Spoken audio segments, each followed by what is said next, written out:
Hi everybody, welcome to my channel Humble Hus. We are making a scarf today because I love scarves and they're so easy to make. We're going to be using a stitch called alternative double crochet stitches. It's super easy, don't be afraid. I wanted to show you the two yarns that I'll be using. I'll be using them as one. So because this is a mohair mix, I'm going to add some, I think this is a cotton acrylic, maybe. I don't even know because I don't have the paper anymore. But I got it at one of the craft stores, and usually they're all acrylic mixes or cotton. They do have some cotton, but this is a mohair acrylic mix. The lady at the yarn store told me that if you want to test it, don't test it on your hand to see if it's scratchy. Test it on your neck, and it does feel a little bit scratchy. So hopefully this will solve the problem. I will be using a 4.5mm hook from Tulip that I also got at that yarn store. You will also want to get scissors and probably a yarn needle or tapestry needle for threading in the ends. Now the first thing you're going to do is a slip knot. You're going to take the end of your yarn and create a circle like that. Grab your hook and put it in the middle of the circle. Go underneath that part and then grab the ends, pull them into the middle of the circle. And now we're going to pull in the opposite directions to create our slip knot. And here you can really see how thin that other yarn is. So don't put it too tight or too loose. There's your slip knot.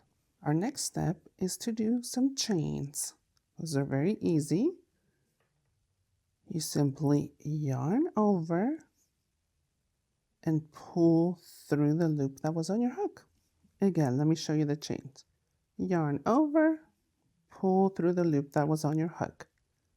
Don't make it too tight because otherwise it'll be hard when you come back to go through those stitches. Now, how many chains do we make? That is the question. Because it depends on who you're making it for.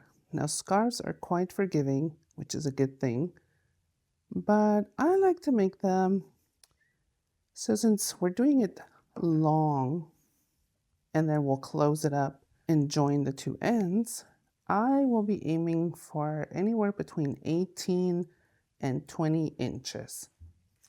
So get yourself a measuring tape.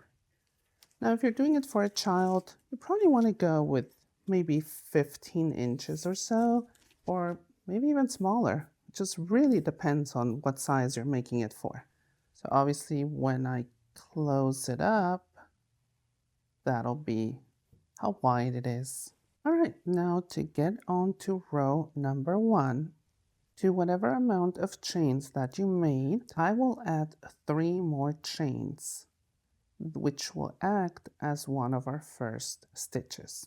All right, so if you have 50 chains, add 3 more. If you have 40 chains, add 3 more. Like so. For row number 1, you will count back. So 1, 2, 3 chains. You're going to skip those. We will be working into this 4th chain from your hook. All right. So what I want you to do is you're going to yarn over. You're going to insert your hook right there. Now you're going to yarn over again and pull that through. Now you're going to yarn over again and you're going to pull this yarn through that first loop.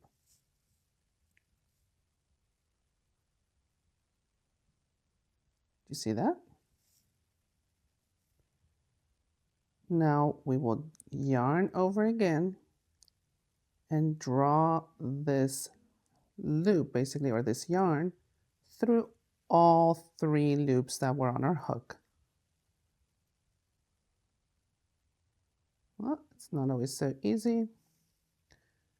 That's why you don't want to tighten it so much. there. That is your first stitch. Let's do that again. You're going to yarn over, insert your hook into that next chain, yarn over, pull through, yarn over. You have these 3 loops on your hook, but you're only going to pull it through that first loop. So yarn over, pull through that first loop, and then yarn over and pull through all 3 loops. One more time. Yarn over, insert your hook into the next stitch, yarn over, pull up that loop. Now yarn over, pull through the first loop only, and then yarn over and pull through all 3 loops.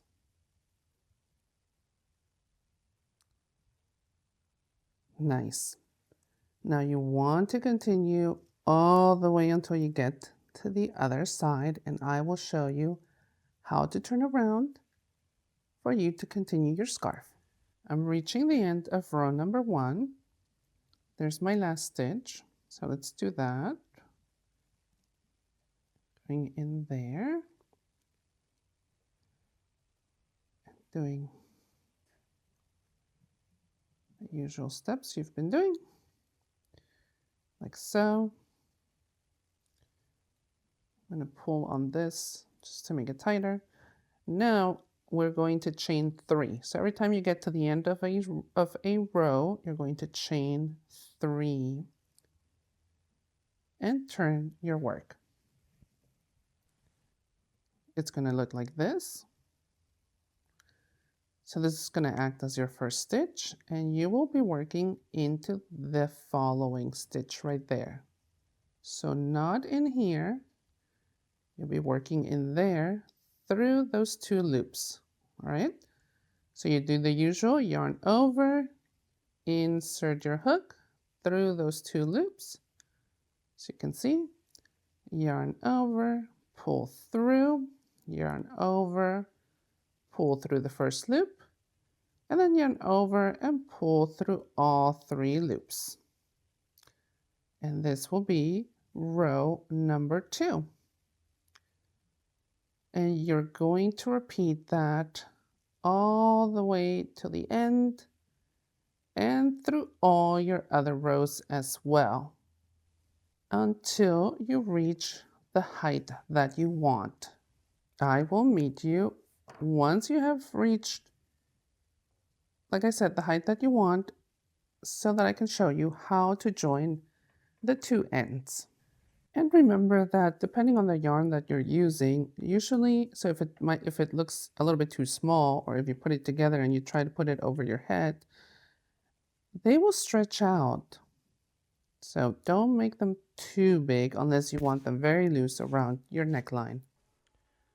Well, guess what? I ended up ditching the green and the white yarn as my daughter prefers pinks and purples. So I want to show you 2 things. One is how to switch colors if you're doing it with different colors. And number 2, I had already recorded how I joined the 2 sides, but I do not have those recordings anymore. I will show it to you again on a smaller sample. And obviously, if you're just working with one color of yarn, you don't need to do this, but in case you want to make it fun like this, and this is how you would do it. You're going to basically finish up your row.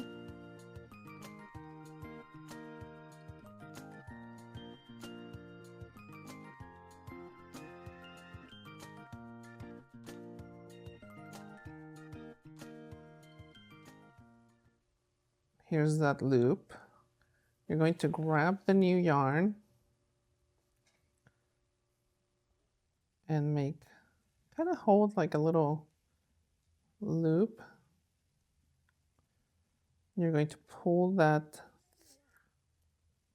through the loop that is on your hook, like so, and then pull tight on that first color. Now, this is where you would chain 3, so make sure you grab the right side of the yarn, so not the loose end, but the actual yarn. Pulling these tight, and then you chain 3 as per usual. You turn your work, and now you continue to work in your stitches. Now to the final part on how to join the 2 ends. Like I said, I'm going to show it to you on this little small sample. So let's say this was your last stitch. You're going to simply chain 1, join the 2 ends, line them up, and so these are basically, what are these? 1, 2, 3 rows. I want to put in about 2 stitches per row.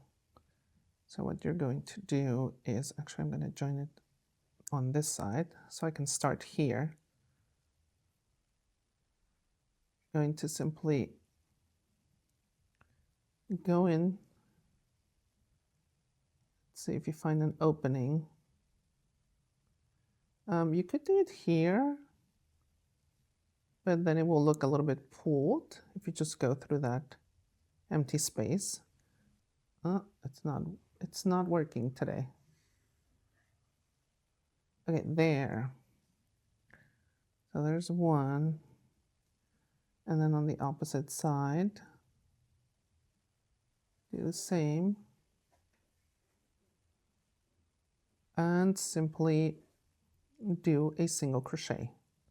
So yarn over, pull through, yarn over, pull through the 2 loops. Again, go in through this side, and then on the opposite side, yarn over, pull through, yarn over, pull through those 2. And you continue until you get to the end. So you will get to the end, and all right, so in order for me not to cut off this yarn, you will cut it off, but I'm not going to cut it off. So you get to the end, you join the 2 sides, you're going to yarn over and pull this yarn through. Cut it maybe here, and then just pull it through, right? And then you have to thread in the loose ends, which I'm going to show you with this one. So let's all pretend. The things we do. And you basically grab your needle. This one might be a little bit big. So this is the side that you'll want to turn inside out on your scarf. It's like a little mini scarf for a doll. Maybe I should cut it off and my daughter can use it. All right, let's do that. Let's improvise right here. So we'll cut this one off like so. And then we will yarn over and pull it through that loop. This yarn it unravels so easily. It's hard to get the right, there. Okay, so I don't want to leave any threads behind. Ta-da! Cute little mini scarf. And then I think I actually have to use a smaller needle. It's one like this. It's always good to have different sizes for those different types of yarns. Oh, do you see that? There's just so many small strands. You're gonna go back and forth. into the, like, this raised part. So, threading in your loose ends, and then you cut it off. Voila. And you can do the same for this other one. You're done with your scarf. This is the side that you're going to turn inside out. And you have a beautiful scarf. Oh my gosh, we love these. Have I mentioned that before? We love these scarves. And here's the one for her, one of her dolls or one of her stuffed animals. Well, thank you for joining me. I hope you had a good time making this scarf and that you're going to wear it thousands and thousands of times. I know you will, or whoever you give it to. They're gonna love just taking this anywhere, throwing it over. It doesn't fall off all the time like the regular scarves. And I will see you in my next video. Bye.